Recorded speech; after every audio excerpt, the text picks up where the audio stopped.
Nicole, pourriez-vous nous éclairer sur les différentes annonces pseudo-scientifiques qui nous ont poussés au confinement et à la paranoïa? Ah, la paranoïa, je pense que c'est comme je dis, le mantra quotidien, bi-quotidien. Enfin, vous ne pouvez pas allumer la télé ou la radio sans avoir les gestes, machin, restez chez vous, etc. Donc, on répète ça aux gens toutes les 2 heures, donc ça finit par rentrer de façon inconsciente. Les annonces, bah, c'est comment Macron a été amené à prendre cette décision. Son pseudo-conseil scientifique, bon là, c'est lui qui l'a fait, j'imagine, enfin sur des conseillers, je pense, mais son conseil scientifique, bon, encore une fois, c'est peut-être des gens, ils sont 11, c'est peut-être des gens qui ont des qualités professionnelles dans leur domaine, sauf que c'est pas des médecins. En gros, c'est pas des médecins, bon, c'est peut-être deux, donc c'est un vrai problème de savoir ce qu'on peut faire pour traiter une épidémie. Quand vous êtes épidémiologiste, théoricien, virologue, si vous voulez, modéliser. Il fait des modèles, je ne sais pas comment ils appellent ça, enfin, il fait de la modélisation. Bon, c'est pas eux, c'est pas. Il faut arrêter de prévoir l'avenir sur du fictif, sur des modèles. Gérard me disait, parce que je dis que j'arrive pas à comprendre là que les gens ils peuvent accepter qu'on leur dise, là je sais pas, il y en a encore un qui a dit on sera confiné jusqu'à 2022, ça. Mais c'est encore sur des modèles de toute façon. Et alors Gérard me dit ben oui, mais c'est vrai que depuis quand même un certain nombre de temps, et on voit ça avec les petits, les gens ils adorent la science-fiction, là ou les films fantastiques et tout ça. Donc peut-être que leur cerveau a été fabriqué à accepter qu'on leur prédise l'avenir. Ouais. Moi j'étais quand même étonnée, je ne voudrais pas dire du mal d'eux parce que je les aime bien, la Sud Radio me donne la parole de temps en temps. Mais bon, je ne vais pas dire de mal, c'est l'émission qui suit là, Sud Radio, j'écoutais tout à l'heure, enfin parce que j'avais pas dû fermer, il disait ben, tout à l'heure vous allez avoir rendez-vous avec notre médium pour savoir si vous allez retrouver du boulot après le confinement. Et ils sont gentils, moi ça m'est arrivé en voiture de les écouter parce que je suis là aussi fascinée, quoi. Vous n'avez pas de boulot, vous téléphonez à un médium, mais ça les regarde, hein, je veux dire, moi j'ai pas de. Ça les regarde, moi je veux dire la liberté de chacun, mais quand même ça m'explique peut-être qu'ils croient au médium mage, la Nostradamus de Ferguson anglais, qui a donné ses prédictions à Macron. Oui. Parce que maintenant, on regarde des films aussi de science-fiction, je ne sais rien, moi. Mais c'est quand même une génération de gens qui vivent quand même dans l'irréel. Oui. D'ailleurs, à ce propos, Nicole, j'en profite, je vous coupe à nouveau, je m'excuse. J'en profite pour conseiller à nos spectateurs d'aller lire l'excellent article de Gérard sur le site Riposte Laïque à propos de ce monsieur Ferguson qui aurait effectivement conseillé notre cher président. Oui, mais je crois que ça n'a pas été un secret. Hein. Je veux dire, il a dit qu'il avait reçu à l'Élysée et qu'il avait décidé suite à ce qu'il lui avait raconté, donc, et probablement avec l'accord de ces pseudo-médecins là, du conseil scientifique, peut-être vrai scientifique, mais pas médecin, ce qui est quand même très différent. Je suis désolée, nous on ne fait pas de la science, on est médecin. Et d'ailleurs, je suis triste qu'il y ait un certain nombre de collègues qui aient fait médecine et qui finalement avaient envie de faire autre chose. Il y en a un certain nombre qui ont fait médecine, ils se sont rendus compte que ça ne leur collait pas parce que c'était pas assez carré. Donc ceux-là, ils sont vite partis dans les labos de génétique ou autre, ils ont bien fait. Chacun son truc. Mais le médecin qui veut examiner les malades, les voir, c'est de l'art fondé un peu sur la science, mais fondé aussi sur beaucoup d'intuition, d'empathie avec votre malade, de ce qu'il a envie aussi le malade, et le malade il fait pas forcément de science, mais lui il sait vous dire moi je veux pas être opéré dans cet hôpital là parce que ma mère y est morte et puis je veux pas qu'on me soigne comme ça parce que mon grand-père a pas toléré. Bon, ça compte quand on soigne un malade. On voit bien que tous les statisticiens là, tous les modèles de prospective, les modèles mathématiques en ont quand même pris un sacré coup dans l'aile avec l'OMS quand même qui s'est systématiquement trompé et qui vient d'être sanctionné par Donald Trump, hein, qui donc a décidé de couper sa participation à coût de 500 millions de dollars par an, ce qui fait mal. Voilà, mais c'est très bien, parce que l'OMS, bah oui, mais on en revient au modèle, parce que est-ce qu'il se trompe Ferguson, il ne s'est pas forcément trompé. Il a pris, enfin, il n'est pas trompé dans ses calculs. Il ne s'est pas du tout trompé dans ses calculs, sauf qu'il a pris des mauvaises hypothèses de départ que les médecins lui ont données, peut-être en fait que d'autres scientifiques ou peu importe ont donné. Puis surtout, il avait très probablement un accord, plus ou moins, puisqu'il travaillait, ces modélisations, elles étaient faites pour l'OMS quand même. Donc on peut supposer qu'il avait aussi un appel d'offres et qu'il fallait quand même pas qu'il rassure tout le monde, parce que si on voulait vendre des vaccins à des prix épouvantables à toute la planète, il fallait pas qu'on leur dise que ça allait être une grippe. Bon, c'est pas une grippette, parce que les malades qui sont atteints, c'est une maladie méchante, mais néanmoins, on n'a pas plus pour l'instant, et on n'a pas plus de morts que dans certaines années de grippe un peu méchante. D'ailleurs, on nous dit qu'il y a eu moins de morts qu'en 2018. Là. Ils finissent par le dire, les gens à la télé. De toute façon, là, il y a eu trop de décalage entre la réalité, avec des limites partout. C'est pareil, on nous a dit les hôpitaux sont suroccupés, il faut être confiné pour étaler les malades et tout ça. Qu'est-ce qu'ils en savent fait? Parce que là aussi, ils n'arrêtent pas de faire la boule de cristal. Hein. Ils sont tous boule de cristal. Je veux dire, c'est invraisemblable. Ils regrettent de ne pas être mages. Il y a des médecins qui regrettent de ne pas être scientifiques et bien qu'ils y aillent. Alors maintenant, des médecins qui veulent être mages, c'est plus compliqué, je ne sais pas. Mais effectivement, Ferguson, il avait déjà trompé le monde en 2008, là, au moment de la grippe H1N1. C'est pour ça que Mme Bachelot a acheté 2 milliards de vaccins, d'euros, parce qu'il avait prévu que toutes ces prévisions étaient fausses. C'est particulier au Canada, je ne sais pas, il devait y avoir 8000 morts, il devait y en avoir 50, le chiffre n'est pas très exact, mais enfin c'est cet ordre d'idée. Donc il avait déjà fait des prédictions fausses pour la grippe H1N1 et on reprend le même, qui lui a repris à peu près ces mêmes modèles. Bon, il a dû ajuster quelques petits trucs. C'est comme ça qu'ils nous ont enfermés tous les gamins, parce qu'ils ont dit la grippe, même encore maintenant, ils sont incapables d'écouter les gens. Je suis désolée, mais ça m'énerve. La grippe, ça se transmet par les gamins. Non, la grippe saisonnière se transmet par les gamins, mais pas le Covid. Alors, admettez que le Covid ne se transmet pas par les gamins, que les gamins ne sont pas contaminés et que le gamin ne contamine pas les adultes. Et que les 2% de gamins finalement contaminés, ils l'ont été par les adultes quand ils ont été confinés. Donc, il faut arrêter. C'est peut-être pas, c'est contre-intuitif peut-être. Oui, c'est pas comme les gamins passent pas le Covid, ils l'attrapent pas en gros. En tout cas, manifestement pas de signe. Alors, on va vous sortir un mort à tel endroit, etc. Moi, je veux voir le dossier, parce que c'est un peu facile de dire les 30 malades de Raoult, ça veut rien dire, mais on nous sort un petit gamin à 2 ans à Perpignan qui serait mort du Covid. Bon, avec le Covid, peut-être qu'il est positif ou peut-être qu'il n'est pas, et puis on va apprendre dans quelques jours qu'il avait, je ne sais pas quoi, un déficit. Mais sur ce point, Nicole, vous êtes formelle, c'est-à-dire les enfants ne sont pas porteurs du Covid-19 et ne le transmettent pas. Vous pouvez vous avancer à dire ça? Oui, mais moi je ne suis pas formelle, moi je n'ai pas d'opinion, je ne crois pas. Le problème, c'est que les gens avec la médecine, ils croient. Ben non, l'émission des médiums, c'est après. Mais c'est important que les gens fassent la différence.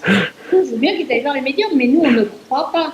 Nous, on dit, je ne sais pas, qu'est-ce qu'on fait? On fait la littérature internationale. Et il se trouve qu'effectivement, les analyses chinoises, les études chinoises sur quand même 70 000 personnes atteintes, etc., là-dedans, ils trouvent maximum 2% de gosses qui ont fait la maladie jamais grave. On a cherché, il n'y a pas une publication internationale sur PubMed, la référence de publication internationale des revues à comité de lecture, qui pour l'instant fait état d'un décès chez un enfant. Donc tout ce qu'on nous raconte, c'est même Jean Malenfant aujourd'hui, il y a eu un décès chez un enfant. On ne sait pas si il avait le Covid ou pas, et s'il est mort d'autre chose. Vous vous rendez compte quelle invraisemblable propagande que fait ce monsieur qui à l'époque était sympathique. Moi je l'ai connu à Garches, c'était le chef de clinique de Péronne. On va tout le temps et qui défend. Et maintenant il joue les administratifs en racontant. Il n'a pas dit de choses fausses. Sauf qu'il sait ou il ne sait pas. Je ne sais pas comment il est bon en communication, s'il connaît les conséquences dans la tête des gens de ce qu'il dit. Mais quand il dit qu'il y a eu un mort chez un enfant. Les gens, ils n'entendent pas, on ne sait pas si c'est de ça qu'il est mort. Oui, c'est ça. Évidemment. Donc, je ne sais pas, le communicant qui a dû lui faire son truc, lui, il sait peut-être. Donc, parce que si vous voulez diffuser la peur, il faut dire des choses comme ça. Donc, si vous voulez, nous, ce qu'on peut dire, c'est que les statistiques internationales, les revues publiées, apparemment sur les enfants, maintenant, il y en a 350. Bon, mais sur des grandes séries, montrent que les enfants ne sont pas contaminés. C'est comme ça, écoutez, moi je n'avais pas d'idée préconçue du tout là-dessus, je veux dire. Les rapports de l'OMS, je crois que c'est numéro 41 et 46, depuis le temps que je les mets sur les tweets, disent la même chose. Même Santé publique France, c'est un peu moins clair, mais quand même, ils ont publié un papier sur les études sur les enfants où ils disent à peu près la même chose en disant rien ne permet de dire que, évidemment, et rien ne permet jamais de dire que ça ne va pas se passer autrement pour d'autres. On est d'accord. Enfin, statistiquement, les enfants ne sont pas contaminés, ne contaminent pas les adultes, et quand ils sont contaminés, ils le sont par les adultes. Et donc, Nicole, la déclaration, donc lundi soir de notre président, lorsqu'il dit que les enfants reprendront l'école, donc n'est pas stupide. Ça s'appuie donc sur ce constat. Non, c'est plus. Bah, écoutez, pour une fois, je suis contente de ce qu'a dit Macron, ça n'arrive pas si souvent. Donc, je ne vois pas pourquoi je dirais qu'il a dit une connerie, alors que je pense que c'est bien qu'il a dit ce qu'il fallait là. C'est dommage qu'il ne l'ait pas précisé, qu'il n'ait pas précisé aux Français pourquoi il prenait cette décision, parce que sans les éclairages que vous venez d'apporter, c'est vrai qu'on ne comprend pas forcément pourquoi il ouvre les écoles et pas les universités. Encore une fois, je ne veux pas le défendre, c'est pas mon habitude. Non, mais franchement, c'était peut-être à son ministre de la Santé le lendemain et puis à Blanquer de ne pas dire des conneries, quoi. Simplement, ils ont dû faire comme moi, lire les tweets une fois que Macron avait parlé et voir une gamine de 18 ans qui fait sa vidéo un petit peu comme elles sont bien coiffées là, en disant jamais je retourne à l'école, je ne veux pas assassiner mes professeurs. Et puis les professeurs qui font le même truc, mais quelles compétences ils ont maintenant? Tout le monde sait tout sur comment ils peuvent se permettre de dire qu'on sait très bien que c'est par les enfants que ça passe. Ben non, ça passe pas par les enfants. Encore une fois, je suis d'accord, c'est contre-intuitif. Bon, nous, quand on a vu ça dans les publications, je peux vous assurer que Gérard, qui est toujours en train de décortiquer toutes les publications internationales, je lui ai fait vérifier 1000 fois. On va d'ailleurs passer après vous quitter, là, on a fait un petit papier où je vais mettre sur rapport à votre ou ailleurs, je ne sais rien, mais pour que les gens aient quelques documents et les références, mais qu'ils aillent les voir, les références. Moi, ça m'énerve sur les tweets, ils me disent vous racontez ça. Ben non, je ne raconte pas ça, je leur mets les références. Je dis rapport 81, 46, l'étude chinoise du JAMA, qu'est-ce que vous voulez faire? Il faut renvoyer les enfants à l'école, c'est pas des objets les enfants. Alors en plus il dit c'est parce que le MEDEF a demandé. Bon, je veux bien que le MEDEF ça l'arrange peut-être que je retourne travailler, mais enfin les enfants ils ont quand même une distance en soi. Et les enfants on est en train de les casser, on les casse à long terme pour un certain nombre d'entre eux. D'abord on les casse sur le plan scolaire parce qu'il y a tous ceux qui ont eu papa maman qui ont essayé peut-être de soutenir avec leurs profs sympas et tout, mais enfin ça quand même ça n'a pas de rapport, là ils n'en peuvent plus. Je veux dire que même les plus favorisés si je veux dire et bons élèves bien favorisés, ils n'en peuvent plus. Et puis on les casse sur le plan physique. Il y a quand même beaucoup de gosses qui font plein de sport et tout ça, là ils sont en train de faire leur performance. On les casse sur le plan culturel. Il y a des gens qui font, je sais pas, du violon, je ne sais quoi, en orchestre. Alors ils font leur orchestre par téléconférence. Non mais attendez, oui c'est gentil, c'est joli. Moi je partage de temps en temps un petit truc où vous voyez un violoniste, machin, un orchestre comme ça. Ben, c'est honteux, il faut libérer. Et puis alors, je vais vous dire un truc, on me dit oui, mais alors pourquoi pas les bistrots? Alors ma réponse elle est simple, oui, les bistrots, on les ouvrir. On va ouvrir les bistrots. Évidemment, ce confinement généralisé est toxique, et on augmente le nombre de contaminés dans notre pays, ça ne sert à rien. En plus, c'est un confinement à géométrie variable. Bon.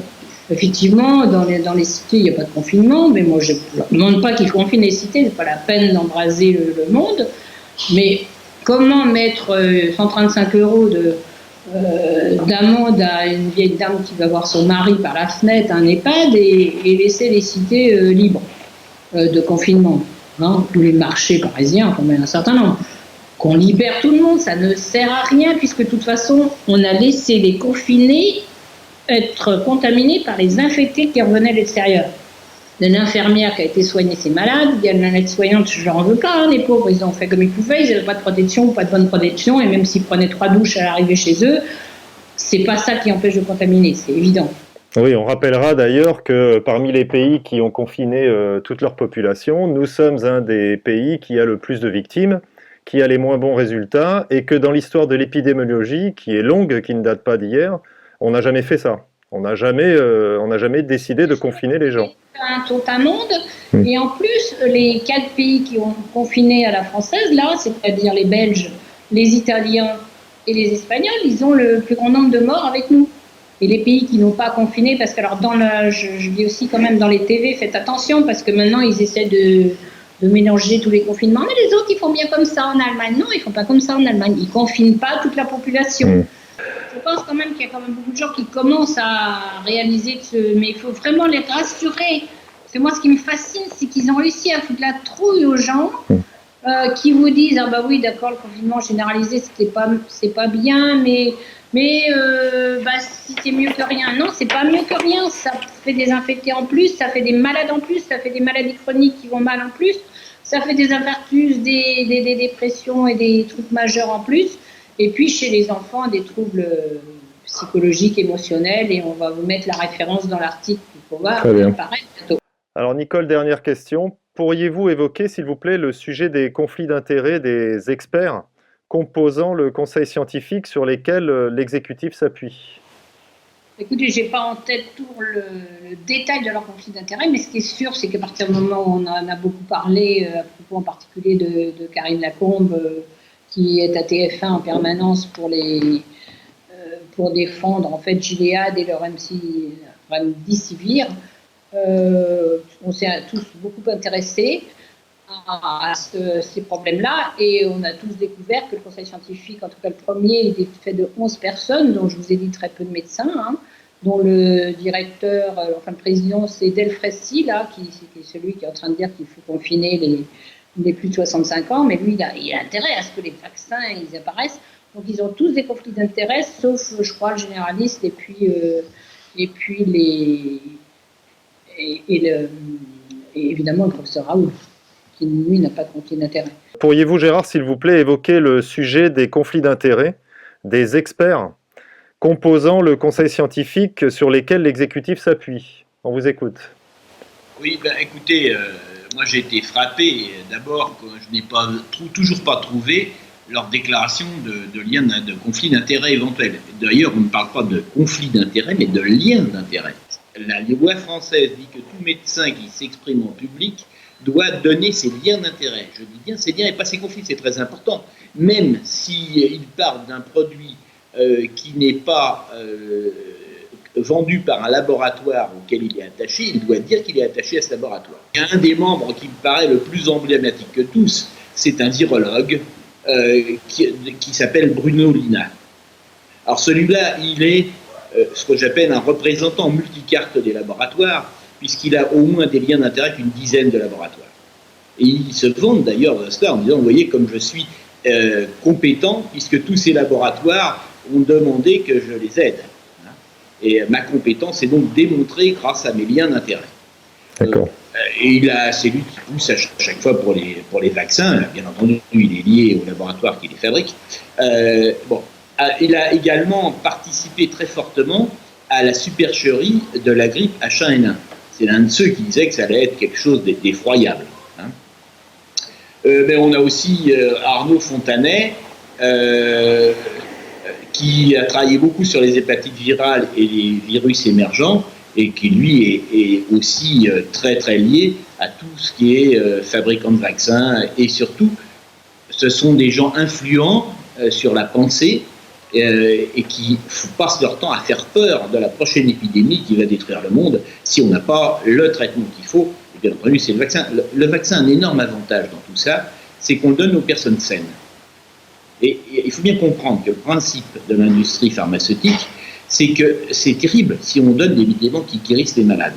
Parce que de deux choses l'une, ou bien le médicament ne guérit pas le malade et il meurt. Bon, on perd le client. Ou bien le médicament guérit le malade et il vit. Mais on perd le client. Donc, guérir les malades c'est pas intéressant. Parce que les malades sont peu nombreux et qu'en plus, ils guérissent ou ils meurent. Il est beaucoup plus rentable de traiter les gens sains. Donc, toute la publicité des 20 dernières années de l'industrie pharmaceutique est centrée sur la prévention. Le traitement qui évite le cancer, le traitement qui évite l'hypertension, le traitement qui évite le diabète. Ça, c'est formidable. Ils ont compris qu'il ne fallait surtout pas traiter les malades, mais bien traiter les gens sains en leur promettant qu'ils ne seraient pas malades. Et c'est le principe des vaccins. Le vaccin, c'est le marché idéal, surtout si on a pu s'acoquiner avec les gouvernements qui les déclarent obligatoires. Alors là, c'est le jackpot. Toute personne en France est vaccinée maintenant avec 11 vaccins. Entre nous, dans ces vaccins, on a la poliomyélite, qui n'existe pas en France depuis 35 ans, qui n'existe presque plus dans le monde, sauf dans quelques contrées d'Afghanistan, dans les contrées où il n'y a pas d'eau potable et encore un virus. Et puis en Europe, ça existe en Europe, sauf que, par exemple, la polio qui existe en Europe, c'est la polio du vaccin. Ça, on ne le dit pas souvent, mais les seuls polios qu'on voit actuellement en Europe, c'est celle de la souche B du vaccin, qui comportait le vaccin vivant, qu'on donnait parce que c'était moins cher et plus facile à donner, et qui a retrouvé sa virulence à l'occasion de la chute de l'hygiène, en particulier de l'eau, qui a favorisé ce qu'on appelle le repiquage, c'est-à-dire le passage d'un bien portant à un autre du virus du vaccin, par l'eau qui n'était plus propre. Et au bout d'un certain nombre de repiquages, de cette manière, le virus du vaccin a retrouvé son caractère sauvage et donc capable de nouveau de donner des poliomyélites. Donc ça, c'est un exemple, la polio. Je ne vais pas m'amuser à parler, mais ça me paraît un exemple tout à fait colossal. Donc M. Bruno Lina était de toutes ces affaires et il se défend très fort là-dessus en disant que c'est formidable. D'accord. Bon, alors il y en a un autre aussi, c'est Yazdan Yadanatana. Je suis désolé d'écorcher un peu son nom, mais c'est un petit peu difficile pour moi qui suis... Il se reconnaîtra. Non, il se reconnaîtra. C'est le chef de service de maladies infectieuses et tropicales de l'hôpital Bichat. Il est également le directeur de l'essai Discovery en France, choisi par l'INSERM, donc il est bien dedans. Alors nous, je vous donne qu'il est consultant pour AbbVie qui fait un produit qui est testé dans le protocole. Il est consultant pour Bristol Myers, pour Squibb, pour Gilead, qui fait aussi un des bras du protocole, pour Pfizer, pour Johnson & Johnson, pour Vifi Healthcare. Bon. Et il a reçu de l'argent, il a dit, de Johnson & Johnson, Pfizer et tout cela. Il a soi-disant stoppé ses activités en 2016, je veux bien le croire, sauf que quand on a travaillé des années et des années avec des laboratoires, on conserve des liens, ne serait-ce qu'amicaux. Donc on ne me dise pas que ce monsieur est quelqu'un, disons, en justice, lorsque vous ne devez avoir aucun lien avec l'une des parties. C'est comme la base. Les juges qui ont des liens avec l'une des parties en cause sur lesquelles ils doivent juger, ils se retirent. Tout le monde le sait. Oui. Et en médecine, pour des jugements qui sont beaucoup plus importants, parce que le juge, il va être dans une affaire où il y a 1 ou 2 meurtres. Parfois, si c'est vraiment un meurtrier en série, on arrive à 10. C'est quand même le record en France. On a rarement fait plus. Voilà. Mais quand c'est un médicament, ça tue 500 personnes, ça tue 1000 personnes. Le Vioxx a été le responsable d'au moins 30 000 morts aux États-Unis. Donc, les experts médicaux devraient être beaucoup plus propres que tous les juges de France, parce que les dégâts que leurs décisions infligent sont infiniment supérieurs à ce qu'une erreur judiciaire ordinaire qui n'affecte que quelques personnes. Là, c'est des milliers de personnes. Si les laboratoires les aiment bien, c'est pas parce qu'ils sont bons du point de vue technique, ils n'ont pas besoin, les grandes firmes de laboratoires ont tout ce qu'il faut comme grands savants qui nous payent à l'année, qui mettent au point les vaccins d'ailleurs, ils sont très compétents pour ça. S'ils n'ont pas les compétences, ils achètent les boîtes où il y a les compétences. C'est pas un problème. Non, ils ont besoin d'intermédiaires entre leur laboratoire et les ministères pour en faire passer leurs désirs par des lois. Donc c'est à ça que servent ces consultants. Donc, là, vous voyez, 2 du conseil scientifique sont complètement mouillés jusqu'au cou avec ça. Bon, alors, bien entendu, dans le conseil scientifique, il y en a qui ne sont pas médecins. Pour ceux qui ne sont pas médecins, j'ai beaucoup de mal à voir leur lien d'intérêt. Oui. Et d'autre part, même s'ils ont des liens d'intérêt, ce n'est même pas contraire à la loi de ne pas les révéler, puisque la loi a ciblé les médecins et pas les autres. Est-ce que vous pouvez rappeler, Gérard, combien y a-t-il d'experts en fait dans ce conseil d'experts scientifiques ? Là, vous me posez une colle, mais je vais pouvoir vous y répondre. Ils sont 11. Seuls 2 n'avaient pas de lien. Donc, entre nous, on se fiche du monde. On n'a pas besoin de créer un conseil scientifique en France. Nous avons suffisamment de médecins, suffisamment de virologues pour expliquer les choses. Et puis, je trouve entre nous, par exemple, qu'avoir Karine Lacombe à la télévision tous les soirs, sans que jamais on voit écrit « Je suis lié au laboratoire Gilead, je suis lié au laboratoire AbbVie », alors que c'est le cas, ce qui est totalement contraire à la loi, c'est totalement insupportable. Alors de qui se veut-on et comment veut-on croire en la parole de l'État alors qu'elle ne respecte même pas les lois votées par 80% des députés ? C'est un problème dramatique. Et là, effectivement, c'est d'autant plus dramatique que c'est la vie non seulement la vie tout court des gens qui vont mourir de mauvais médicaments qu'on essaie de leur filer, mais en plus la vie quotidienne des non-malades qui est complètement perturbée par cette chose. Et des millions de chômeurs qu'on est en train de créer par un confinement qui dure. Alors je vous précise qu'aujourd'hui est parue une nouvelle étude, une nouvelle simulation, qui dit que le confinement devrait durer jusqu'en 2022. Hein? Oui, parce que leur problème, il faut faire peur à la population jusqu'à ce qu'on sorte un vaccin. Et le vaccin, ça ne sort pas en 3 mois, ou en général, ça donne des catastrophes. On a vu ça au moment de la grippe H1N1, le fameux vaccin qu'on a voulu nous donner par millions et que les Français, dans leur majorité, n'ont pas accepté. Ça a donné des complications importantes. L'agence du médicament a dit qu'on ne pouvait pas exclure un lien entre le syndrome de Guillain-Barré et le vaccin. Il y avait un surrisque de 3 dans une des études, mais ça a été éliminé parce que ça gênait. Ils n'ont pas osé dire qu'il n'y en avait pas. On ne peut pas prouver qu'il y a un lien. En dehors du Guillain-Barré, on a quand même des troubles du sommeil, l'hypersomnie, dont 50 cas ont été reconnus par la justice française et indemnisés. On a un vaccin qui ne servait à rien et qui a fait beaucoup de victimes en France. Et qui avait déjà un précédent, puisqu'on peut rappeler à nos spectateurs qu'il y avait eu en 97, je crois, le scandale de l'hépatite C avec le ministre de l'époque de la Santé, M. Douste-Blazy, qui revient maintenant et qui fait la promotion de la chloroquine. Tant mieux, tant mieux. Oui, mais alors là, il faut reconnaître que c'est un acte désintéressé. Faire la promotion de la chloroquine actuellement, c'est totalement désintéressé. Le laboratoire a dit qu'il le donnerait. Sanofi a dit qu'il était prêt à donner autant de doses de chloroquine qu'on le voudrait.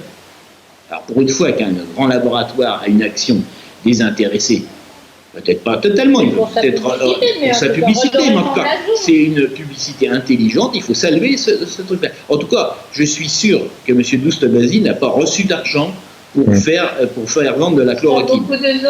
Ça ne vaut pas le coup, puisque tout bien, il n'y a plus de brevet, c'est tombé dans le domaine public depuis fort longtemps, et en plus, ça ne coûte rien.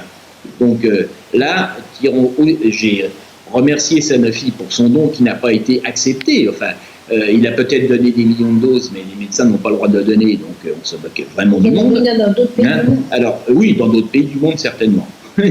Mais c'est quand même les Français. Un laboratoire français ne peut pas qui est prêt à donner un médicament et les Français sont en majorité prêts à l'accepter s'ils en ont besoin et on leur refuse.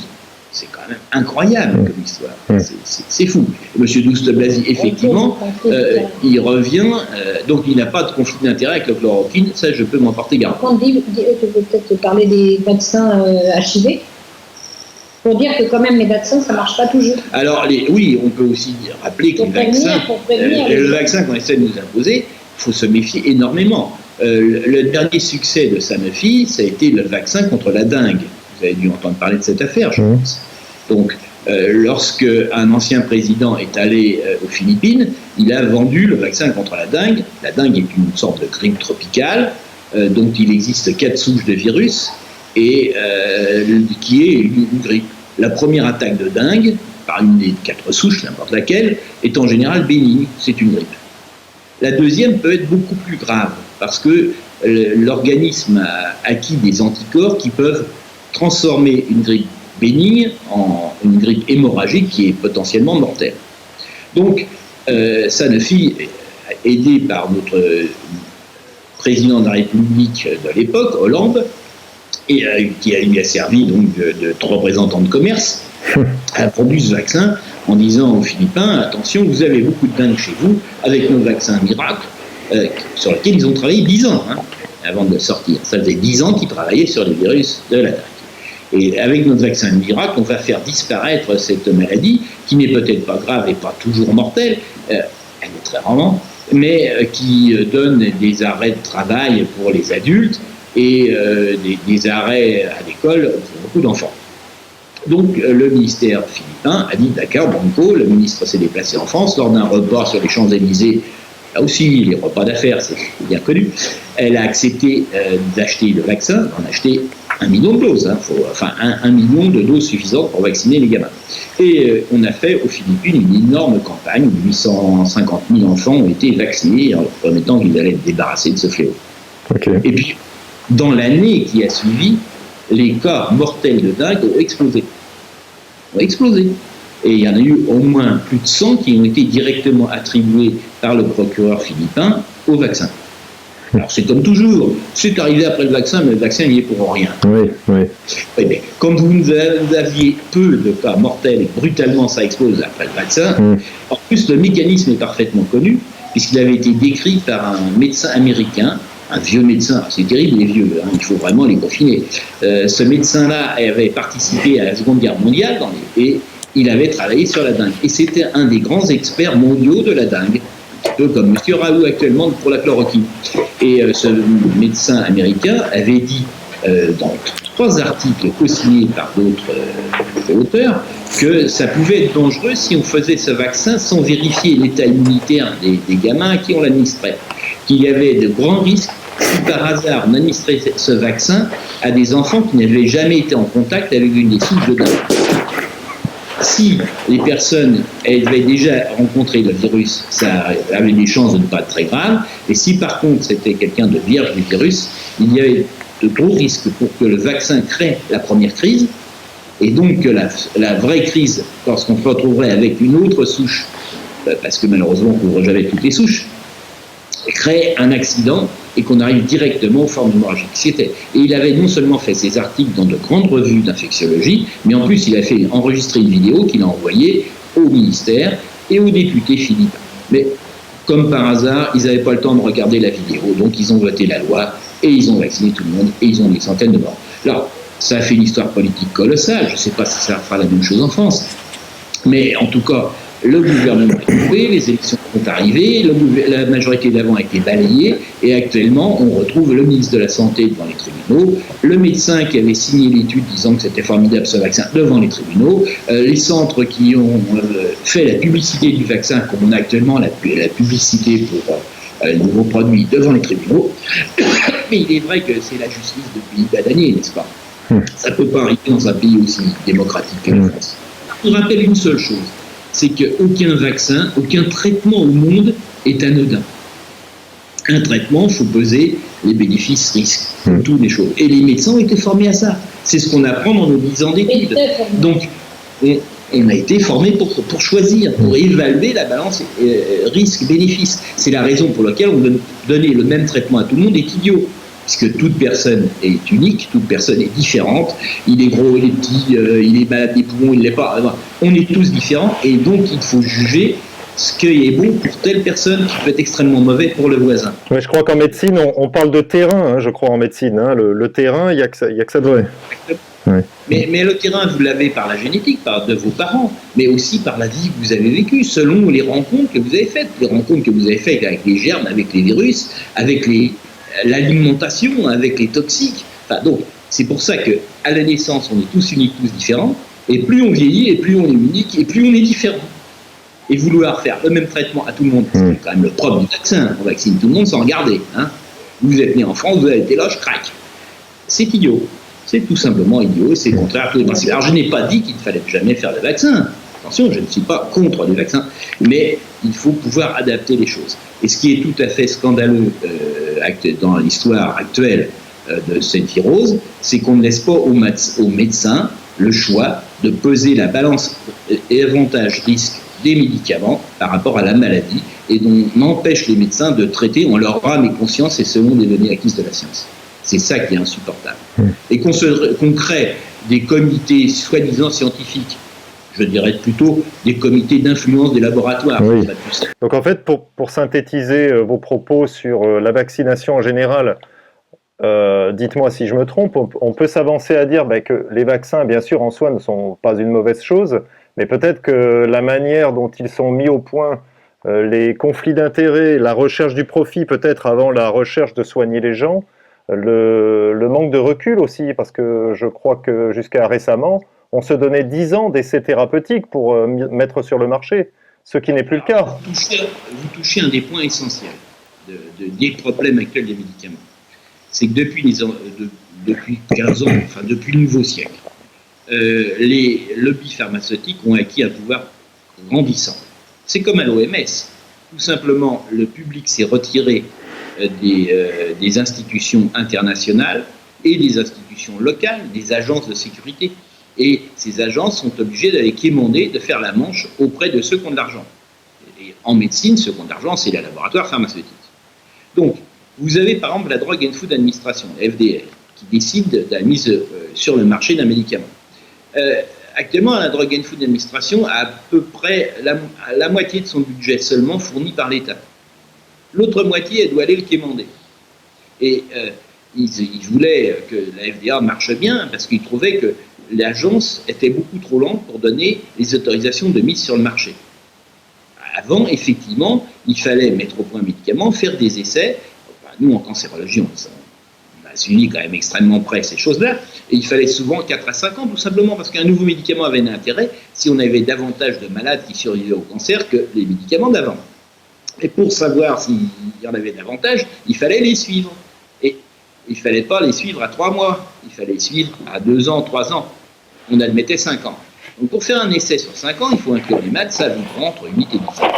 J'étais l'un des apôtres, un des créateurs de l'essai européen sur l'ostéosarcome. Et les résultats de cet essai sont sortis 12 ans après le premier malade, pas avant. J'ai dû quitter cet essai. Bien avant, au bout de 3 ans, je me suis rendu compte sur une malade que ça ne marchait pas. J'ai présenté mes résultats devant le comité, puisque j'étais un des membres de ce comité, en disant je suis très inquiet pour nos malades français, est-ce qu'on a de meilleurs résultats dans les autres centres? Et là, les Anglais très polis m'ont dit vous ne devez pas avoir de chance en France, mais avec un petit sourire en coin qui laissait penser qu'on était peut-être particulièrement incompétents, nous autres Frenchies, les mangeurs de grenouilles. Donc, devant, c'est un peu. Alors, j'ai reposé la question 3 mois plus tard, parce qu'on se réunissait tous les 3 mois, et là, on m'a dit il n'est pas question qu'on donne des résultats provisoires de cet essai. Alors là, la phrase était intéressante, et c'est celle qui m'a tué. C'est parce qu'on risquerait d'être obligé d'interrompre l'essai. C'est-à-dire qu'il refusait de donner les essais parce que le résultat était mauvais. Alors là-dessus, j'ai quitté cet essai. Et j'ai publié les mauvais résultats qu'on avait observés. Et là, c'est là qu'a commencé un peu le conflit, parce que là, on m'en a voulu beaucoup. En publiant mes mauvais résultats, j'ai peut-être augmenté ma crédibilité, en montrant que j'étais capable de montrer mes mauvais résultats, mais je me suis créé un nombre incalculable d'ennemis dans les grands milieux. D'accord. Donc, bien, les laboratoires donc, avaient ras-le-bol d'attendre 10 ans pour avoir leur autorisation, puisque le brevet ne tourne que 20, parfois 25 ans, et il est déposé pour la molécule quand la molécule est synthétisée et reconnue. Mais si on met un essai de 10 ans, il ne reste plus que 10 ans pour exploiter en exclusivité le médicament. Alors donc, ils ont fait pression sur le gouvernement, d'abord aux États-Unis, et là, on a accepté de faire des procédés allégés. Et le gouvernement dit, oui, moi j'ai personne pour examiner tous vos dossiers que vous allez nous donner. Et les laboratoires disent, c'est pas grave, nous on est généreux, on va vous donner le personnel que nous paierons nous-mêmes. Et actuellement, la moitié de l'agence américaine du médicament, et les gens sont payés directement par les laboratoires. Donc le directeur de la Drug and Food Administration veut que sa Drug and Food Administration soit une belle administration qui tourne bien, il a besoin de sous, donc il est pieds et poings liés au point de vue des laboratoires. Alors, c'est très intéressant, on parle de vaccin. Le vaccin contre le papillomavirus, si on avait voulu le mettre sur le marché une fois qu'il marche, qu'on avait prouvé qu'il marchait, il aurait fallu attendre 20 ans. Mais on a obtenu l'autorisation de mise sur le marché au bout de 6 mois. Parce qu'on n'a pas étudié le cancer, mais on a étudié ce qu'on a supposé précéder le cancer via l'infection. Et c'est une foutaise. Et on a de la même manière regardé les complications à 15 jours. Donc, les agents, alors bien entendu, ça a été fait d'abord aux États-Unis. Alors pour les vaccins aussi, ils ont obtenu, grâce à la grippe H1N1, quelque chose d'incroyable, c'est l'impunité absolue. Ils ont dit au gouvernement, vous voulez que nous sortiez un vaccin? Et bien entendu, s'il y a un vaccin sur les coronavirus, il y en a actuellement 70 candidats vaccins actuellement en cours. C'est l'OMS qui le dit. Ce matin, j'ai trouvé le pipi des vaccins à l'OMS, il y en a 70 qui sont déjà sur les rangs. C'est un marché, le premier qui sortira, c'est un marché colossal. Puisque c'est en plus, ce qui est magnifique dans le Covid, c'est qu'il touche les pays riches. C'est QFD. Ça touche les Africains qui n'ont pas le sou, ça vaut pas le coup. Mais si on touche les pays riches et les vieux, c'est absolument parfait. C'est jackpot, oui. Il y a 70 donc vaccins qui sont en cours, avec un marché espérée de plusieurs dizaines de milliards de dollars chaque année. Donc c'est quelque chose vraiment, c'est une poule au-dessus, c'est plus des œufs d'or, c'est des trains d'or. Donc il faut absolument que la terreur continue à gagner la foule et qu'on dise on ne confinera pas tant qu'on n'a pas le vaccin. Mais comme on sait qu'il faut, on déconfinera pas, on ne mettra pas fin au confinement tant qu'on n'aura pas le vaccin. Et comme on sait que le vaccin, quoi qu'on fasse, même avec des agences qui acceptent n'importe quoi sans regarder le dossier, sans l'ouvrir, il faut quand même quelques mois. Il faut d'abord qu'ils réussissent à en trouver un. C'est pas parce qu'ils travaillent, c'est qu'ils le trouvent. Je rappelle que le sida, depuis les années 80, on cherche un vaccin. On a investi en France, en tout cas, plusieurs dizaines de millions d'euros chaque année. Et en pure perte, on n'a toujours aucun vaccin qui marche contre le sida. Donc personne ne sait si on aura un jour un vaccin contre le Covid. Le vaccin contre la grippe marche très mal, tout le monde le sait. Et le Covid, comme un peu un virus grippal, il peut changer, il peut se modifier d'une année sur l'autre. On n'en sait rien puisque c'est une nouvelle maladie. Mais donc cette affaire de vaccin est très incertaine. En tout cas, elle prendra du temps, même avec la complicité totale des agences du médicament, et l'agence européenne est très bonne, elle est aussi bien corrompue que l'agence américaine. Je rappelle que le dernier directeur de l'agence européenne du médicament, quand il a pris sa retraite, il a directement été embauché par un organisme chargé de faire la promotion des vaccins. Quand une directrice du CDC, du Centre de contrôle disease des États-Unis, elle est directement directrice pour le vaccin anti-papillomavirus qu'elle a accepté. C'est pour dire que ce qu'ils appellent les Revolvinidor, le pantouflage en français, est très très bien développé. Effectivement, il est normal que les Big Pharma récompensent ceux qui les ont tellement aidés. Parce que c'est quand même à chaque fois des millions, des dizaines, voire des centaines de millions de dollars chaque année. Une acceptation de médicaments, c'est colossal. D'ailleurs, quand on a un doute sur un essai en cours, on regarde le bon moyen. C'est pas d'essayer d'avoir les résultats, on les aura pas. Parce qu'ils auront été truqués entre-temps, les laboratoires ne sortent que les résultats positifs. Quand il y a un résultat négatif, ils ont totalement le droit de ne pas sortir le résultat. Alors ils ont été obligés de sortir tous les essais. On peut avoir la liste de tous les essais en cours et les modalités des essais en cours en allant sur le site du gouvernement américain, pas de problème, même pour les essais en France.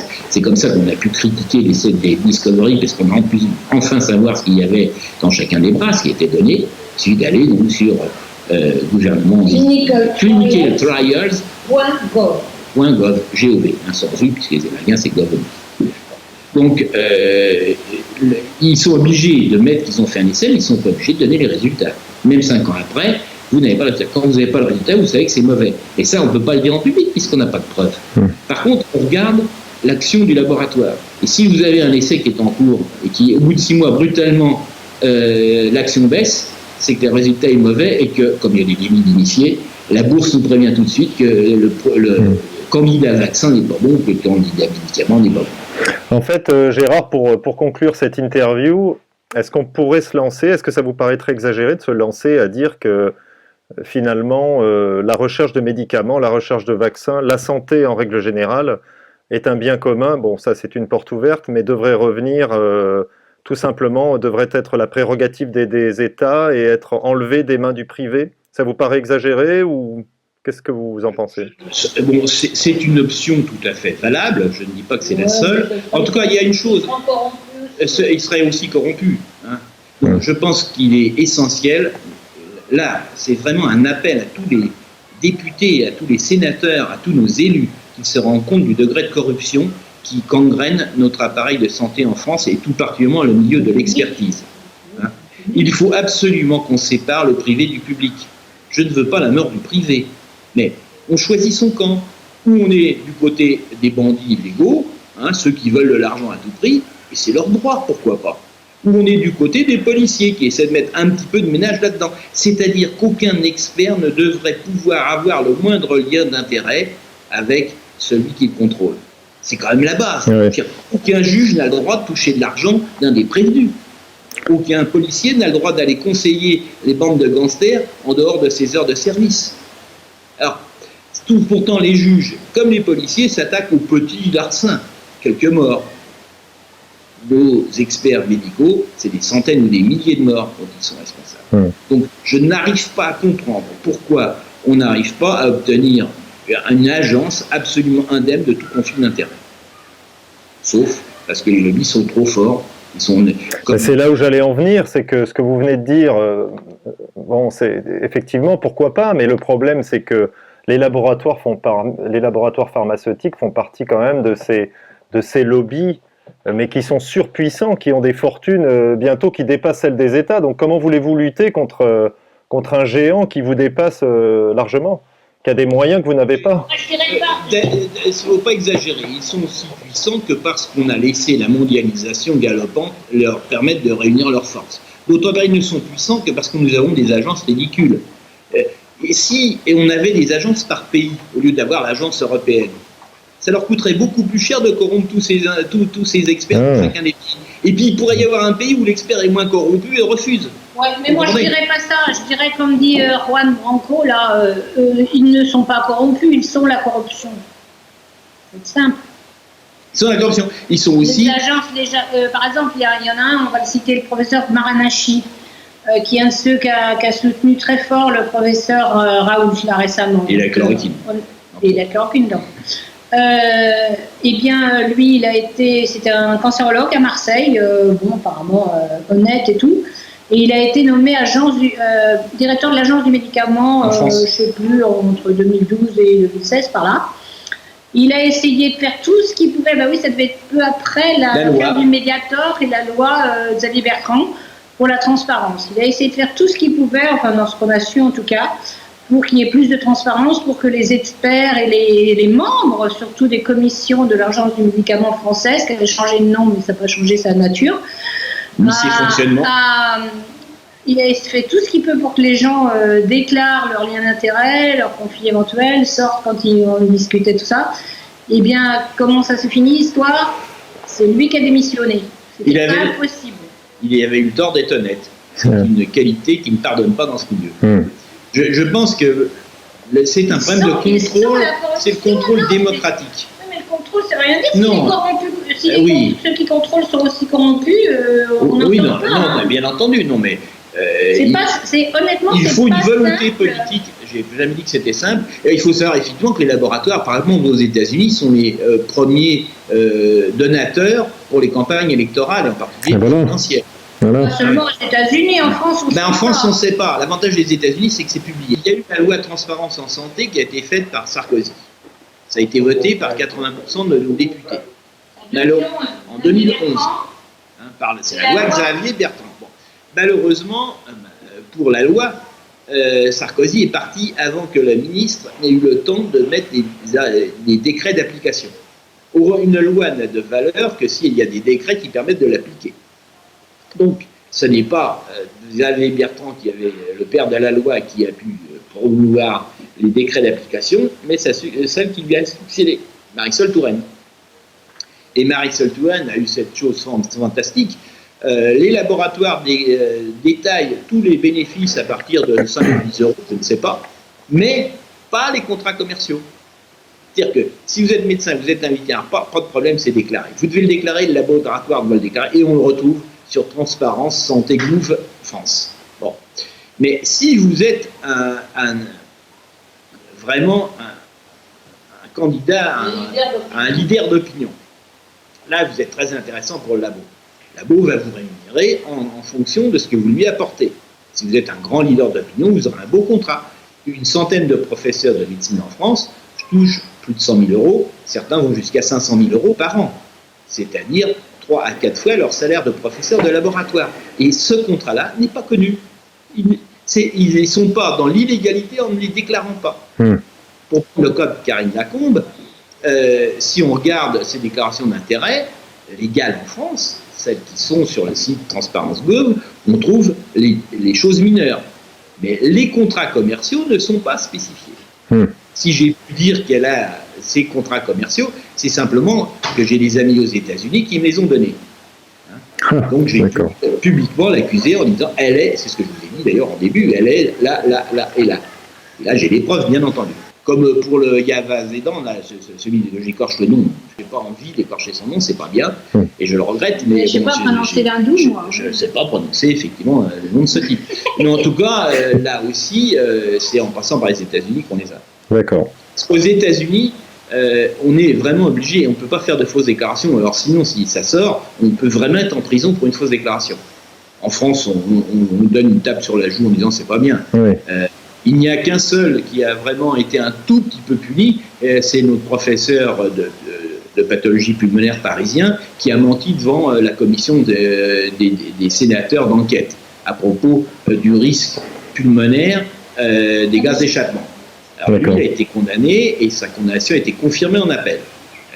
Mais finalement, c'est même pas le tiers de ce qu'il touchait par an. Oui. C'est quand même extrêmement symbolique. Bon, ça lui a déplu, c'est sûr. Mais tant qu'on n'aura pas des punitions correspondant au niveau de ce qu'ils ont pu recevoir des laboratoires, on ne sera pas efficace. Ok. C'est donc un gros problème. Il faut encore nettoyer les écuries de... Oui, il y a beaucoup de nettoyage à faire. Bah, écoutez, en tout cas, Nicole et Gérard, je vous remercie beaucoup de nous avoir de nouveau accordé une interview très fort intéressante. Alors, je renvoie donc nos auditeurs, nos spectateurs, au dernier article que vous avez posté donc sur Riposte Laïque, qui s'appelle Confinement. Macron a écouté un mathématicien, Ferguson, et il a ruiné la France. Article très intéressant. Voilà, écoutez, merci encore. Et puis, j'espère qu'on aura l'occasion de nouveau de vous avoir au micro, à l'antenne. Si le confinement dure. Oui, on aura le temps. On aura le temps. Très bien.